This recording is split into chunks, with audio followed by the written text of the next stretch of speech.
एक गांव में 7 दिन बाद हाट लगती थी। सब्जी, दाल, अनाज, कपड़े आदि घर गृहस्थी का सभी सामान बिकने आता था। आसपास के गांवों के लोग भी सामान लेने आते थे। हाट में दुकानदार अपना सामान बैलगाड़ियों, खच्चरों, ऊंटों आदि से लाते थे। आसपास के दुकानदार छोटा मोटा सामान अपने सिर पर ही रखकर लाते थे। एक ही गांव से एक कुंजड़ा और कुम्हार भी अपना सामान हाट में ले जाते थे।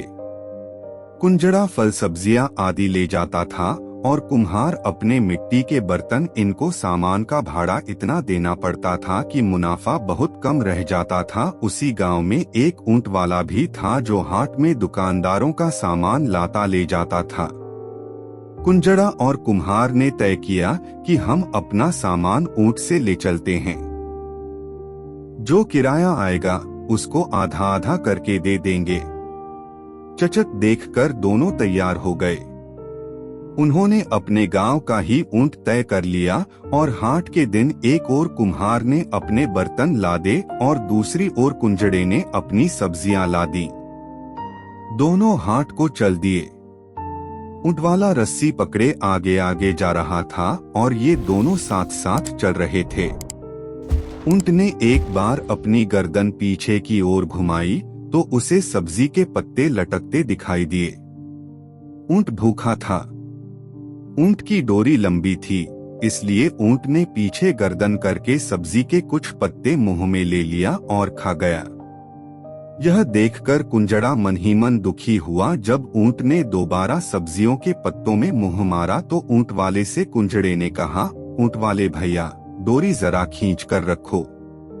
ऊंट सब्जियों में मुंह मार रहा है। ऊंट वाला बोला, अच्छा भैया, ध्यान रखूंगा। लेकिन ऊंट वाले के ध्यान रखने के बाद भी ऊंट सब्जियों में से कुछ न कुछ खींच लेता था। कुम्हार कुंजड़े का नुकसान देखकर मजाक उड़ाने लगा।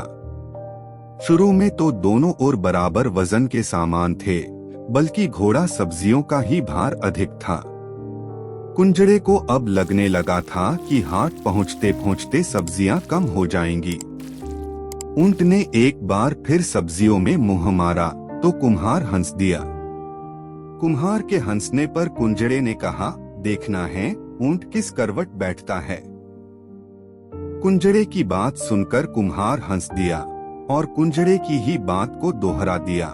देखते हैं ऊंट किस करवट बैठता है। ऊंट के बार बार सब्जियों में मुंह मारते रहने के कारण इस ओर का वजन कम होता जा रहा था।